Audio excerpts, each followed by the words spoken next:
欢迎收看阿玩木仓。中部有几个有名的场地，比如说像是苗栗的 JA， 然后再来就是珊瑚，那还有一个比较有名的就宝岛阵地。当然有很多其他的啦，很多其他的还没有提到。那宝岛阵地其实最近也有一个犀牛战场是在丰原。刚刚来这边的时候，这边的老板跟我说，那边也可以去体验一下，因为那边比较是室内的，如果怕热的玩家可以去那边玩。那今天来的这边是这个边境战场，它是一个室外的 CQB。那直接来让大家看一下，就是这边的环境。那这边的环境其实，一目了然啊，就是一个大型的野外 CQB 场地。这边呢，其实前后 AB 点，我自己这样子看，大概是100米左右。可是你如果说要从底线打到对面的话，很难，因为中间的掩蔽物太多。再来是它的地形其实是一个比较往上一点的地势，所以有点斜度。那也是要呼吁大家，在玩乐的时候一定要注意脚步，要小心，不要跌倒。那跌倒就很可惜了。今天我穿的服装就很明显没有搭配这边的那个元素啦，这个比较适合是丛林。我们现在下来这个鹰架，其实这边是一个观众席啦，可以看整个战场，就是如果休息的时候可以来这边看。那鹰架下来呢，这边是玩家休息室，从这边进来就是我们要通往战场的路。那其实进来里面一定要戴护目镜，护嘴我觉得不一定，但是尤其是进来里面怕有其他玩家在玩乐的话，我们还是要注意安全。这边就是里面的环境，所以其实像它中间有一个，这个我觉得蛮酷的，应该是以前的房子留下来的。然后像是它比较多的是这种杀人屋，可以在这边做 CQB 的这个对战。那其实像我中间这一条道路，我往下看好了，其实是可以看得到底线的人。可以看到，但不一定打得到。我稍微走后面一点，给大家看一下其他的地貌。有人问我说，这一套去哪里买的？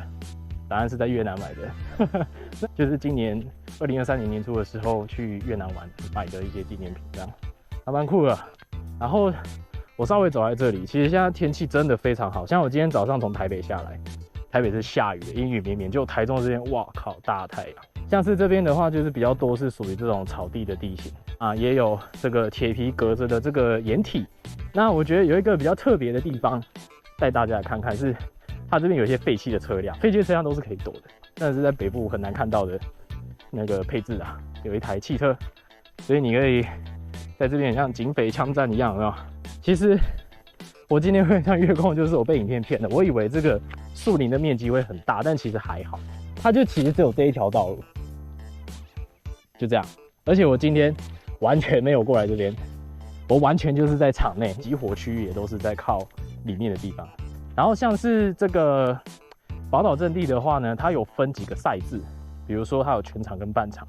那今天我们玩的都是一枪阵亡，然后今天的收费的话是200块，然后还有100块的这个识别带的押金，靠北识别带，所以300块含100块押金，你还识别带之后呢，你就可以拿回你100块 ，OK。所以这边大致上就是宝岛阵地整个的环境。我们现在就是离开这边，出来就可以到休息区，这边是休息区，不会到太热，就还不错。下午嘛，刚刚有说就是7打7，所以大概是14到15个人。然后我们3个一起来这边玩。如果熟的话，应该会蛮好玩的，但是很大，今天光要找到敌人就很难。我今天是被远距离打，我根本不知道他在哪里，先缴学费，先缴学。不过我今天只被打到1次。你不知道掩体跟掩体之间不知道 mega 在哪里，你不知道怎么跑吗？没有啊，就不熟啊，你第一次来啊。今天一直跟我说，哇，南天50倍好多哦，然后什么我跑一跑停住大家看不到我。南天母那边是原始林，你跟人对枪完，你突然趴下或是突然不动，他就找不到你在哪里。靠北，你有病！还有一个地方，那个4枪区，它4枪区其实我觉得还不错哦。我不敢说是那个射击距离最远，但我敢说应该是很明显的，就是你可以很明显看到整个都是你的4把区，然后这边有桌子。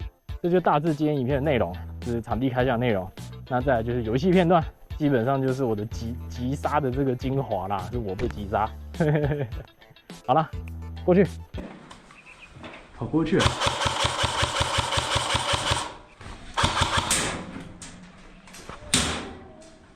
哦，有够响的。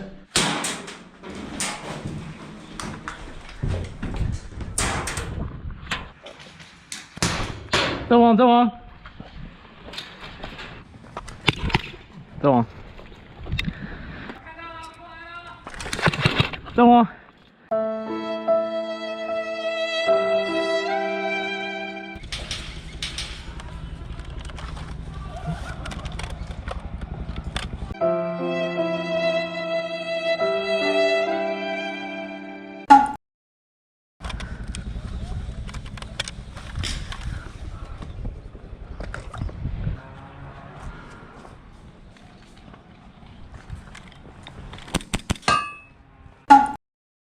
YouTube 频道已经很久没有更新影片了，现在主要都是主攻 TikTok 这一块。玩家有可能在现场认出我来，然后说，那你有没有 YouTube？ 我就说，有，但是很久没有更新了。那也跟大家公布，就是 YouTube 我也会尽量的及时更新，就是有关生存游戏的影片。那在这边也要感谢大家，就是有的大家的支持，TikTok 的那个粉丝数顺利破万了，谢谢大家。那之后我也会产出更多好的内容，